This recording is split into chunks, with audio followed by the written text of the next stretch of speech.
Well, all right, guys, here we are with another episode of How Ugly Is My Face, and I am back on microlesion therapy. I think, if I haven't forgotten, that I am on day 3 now of microlesion therapy.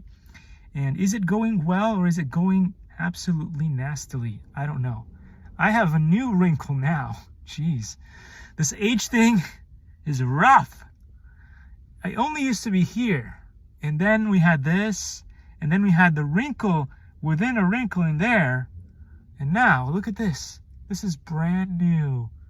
How pruny can my face get eventually? I don't know. I don't want to know. Joey Tribbiani says, "We had a deal."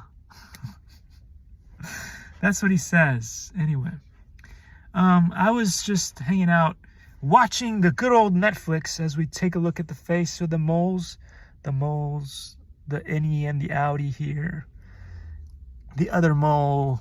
Still a lot of this annoying face stuff as my face gets draggier and draggier until it may be dangling down at my knees eventually. Anyway, was I talking about Katie Sackhoff? Katie Sackhoff and Alan, I can't pronounce his last name. Lots of cool things they've done. Is it Battlestar Galactica? I saw her in, was it Dark Matter? No, it wasn't Dark Matter. I'm just blanking out.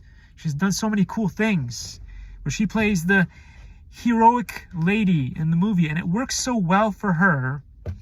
It just doesn't work so well in a lot of the Marvels and the DC comics when certain people just wreck it. You know, like the thing is, you need to make it believable, and I feel like when she is the hero in these movies, she can make it believable.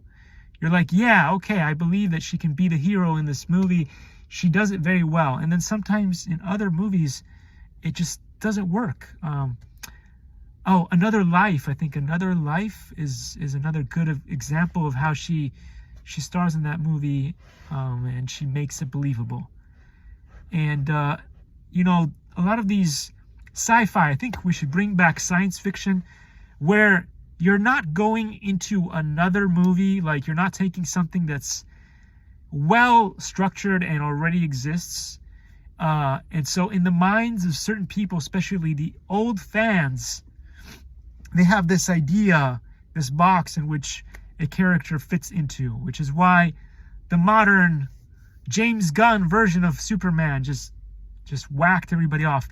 And what I like to tell people about this movie is it isn't just bad because it's bad. It's because everybody watches this movie and they have their own take on what it's supposed to be. And that just means that the writers and the people who had a vision for this thing just made such a big mishmash of the storyline that nobody really gets what's going on. Like, you have one side of people going in there going, okay, well, I think this is about Superman being all cuddly and loving and empathetic and all that stuff.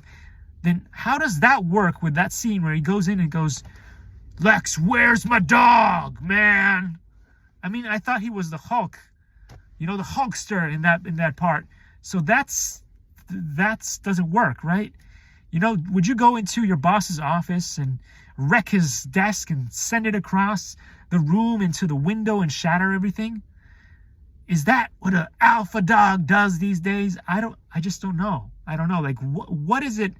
Nobody gets the point of that movie, and that's why it is crazy. And only people who, like some of the young generations who never knew what the real thing was, they go into the movie, they've never seen it, so they're seeing it with new eyes, and they're like, okay, well, that's cool because there's special effects and there's some sort of plot,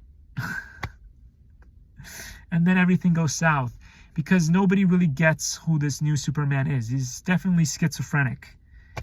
Sometimes he is the dude, and sometimes he's not, and sometimes he's this, and sometimes he's that, and then you took you took a bunch of bits and pieces from different movies of Superman, and you did this weird collage, and nobody gets it. Plus, on top of that, they decided to put in the politics, which this is a time right now, 2025, when nobody wants to hear it. They're like, I've heard enough.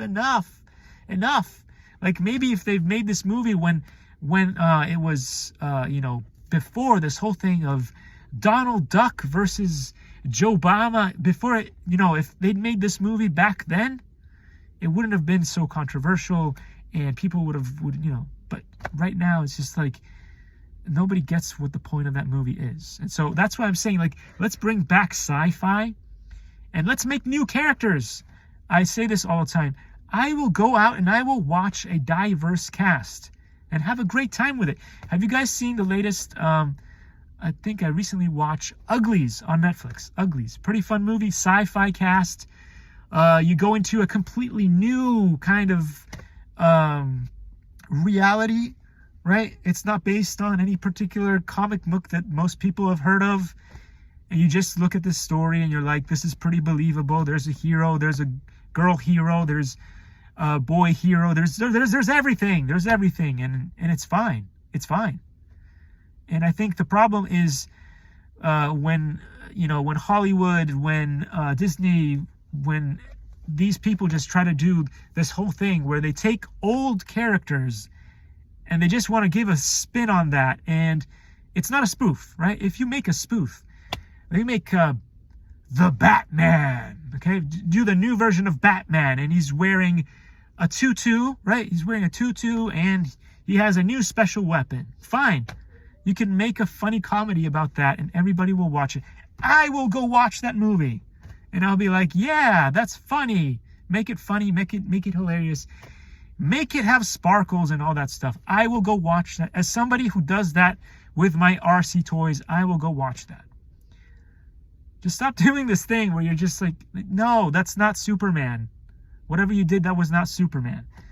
And so people are liking, for instance, right now, I think they're talking about the Fantastic Four.